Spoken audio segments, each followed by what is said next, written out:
3, confiança excessiva, intuição de especialistas. Quando podemos confiar? Nesse capítulo, Daniel Kahneman faz um contraponto com Gary Klein. Ele não acredita em vieses de confirmação, ele não acredita na heurística, ele não acredita em estatística, ele acha que existe um sentimento natural e isso move as pessoas. Falam a respeito do livro Blink, A Decisão num Piscar de Olhos, que tem uma história de um quadro falso e os especialistas sabiam que ele era falso só de olhar. Nessa história, os dois defendiam que era preciso investigar quais eram as causas, porque não era simplesmente uma intuição, era algo mais. Poderia ter sido descoberto se fosse estudado. Klein desenvolve um modelo de decisão que é chamado de modelo de decisão por reconhecimento evocado. Ele cita como exemplo o bombeiro. Quando ele entra num lugar pegando fogo, ele já tem na cabeça dele um padrão a ser seguido. Esse padrão ele é recalculado a cada momento. Vamos supor que a primeira coisa que o bombeiro tem que fazer é ir nos quartos procurar por vítimas.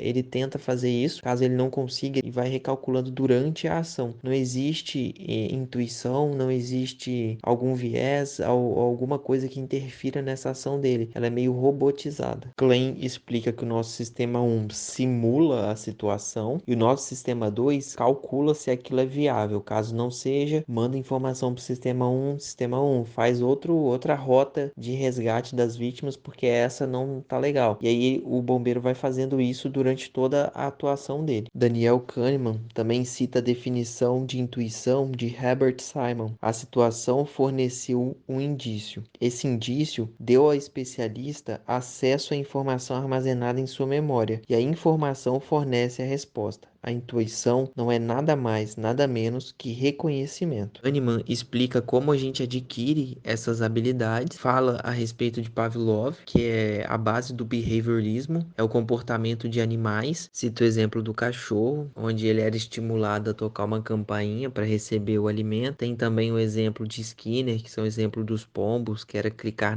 em uma determinada cor na tela. Tem o exemplo dos macacos, que tomavam choque por causa da banana. Enfim, né? Vários animais foram estudados. É a ideia do comportamento, é a ideia de que a punição não gera o aprendizado, é a ideia do reforço positivo e do reforço negativo. Fala que a gente aprende vivenciando, por exemplo, se passamos por uma situação adversa, onde o nosso carro capota em uma curva ou algo do tipo, estaremos sempre mais atentos a situações parecidas com essa. É o que ele explica a respeito dos bombeiros, por eles terem vivenciado várias situações ou por terem visto em imagens, em vídeos, em relatos, situações análogas, eles tomam decisões baseadas em informações que eles receberam anteriormente. Diz que aprender determinadas coisas é relativamente fácil. Adquirir perícia nessa coisa é extremamente complicado e leva tempo. Um jogador de xadrez só se torna perito após 5 anos. Daniel Kahneman e Klein estavam tentando descobrir onde eles divergiam a respeito do qual ambiente é adequado para adquirir habilidade. Daniel Kahneman, ele era mais cético em relação aos especialistas porque ele vivenciou agentes políticos, empresários, investidores, oficiais. Já Klein, ele ficou próximo de bombeiros, ficou próximo de enfermeiros. Então, Klein acreditava mais nos especialistas, até porque os especialistas com quem Klein conviveu eram especialistas de fato. Já os especialistas de Daniel Kahneman eram especialistas gerais. Os especialistas de Klein por muitas vezes eram peritos, viviam aquilo por muitos anos, então dificilmente eles cairiam na ilusão de validade, acreditar em uma informação não tão verídica assim. Niel lembra que para que as pessoas consigam ter uma crença, acreditar em alguma coisa, elas precisam de conforto cognitivo e de coerência. Conforto cognitivo é entender aquela situação agradável para o sistema 1, e coerência é construir uma história interessante. A conclusão que eles chegam é que não devemos confiar nem em nós mesmos para dizer se devemos ou não confiar em alguém, porque podemos estar enviesados, que um perito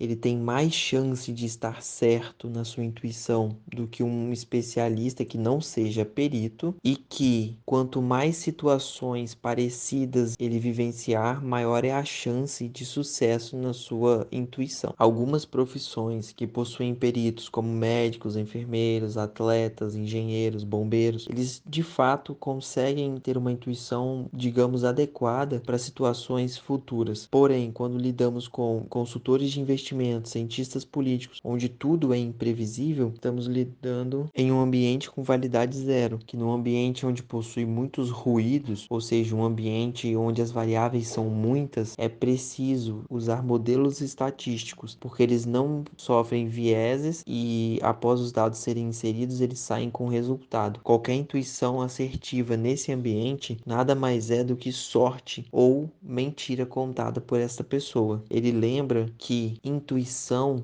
em locais onde os ruídos são muitos é uma intuição falha. Eles falam a respeito de feedback e prática. Dão dois exemplos simples. Aprender a dirigir é muito mais fácil do que aprender a pilotar um navio, porque aprender a dirigir, o seu feedback é na hora. Você aprende a fazer uma curva, fez ela errada, a próxima você já melhora. Quando você está pilotando um navio, os seus movimentos são mais lentos e são menores. Por isso, o seu aprendizado demora mais. Se um anestesista diz que está com uma intuição ruim, é interessante prestar atenção, porque o anestesista executa a atividade dele várias vezes, ele tem um feedback rápido do que ele está fazendo. Então o processo dele é em tese mecanizado, por isso é interessante acreditar na intuição desse especialista. Porém, quando um analista financeiro fala que está com a intuição de que o mercado vai subir ou que o mercado vai cair, ele nada está fazendo do que jogando no bicho, porque é totalmente imprevisível.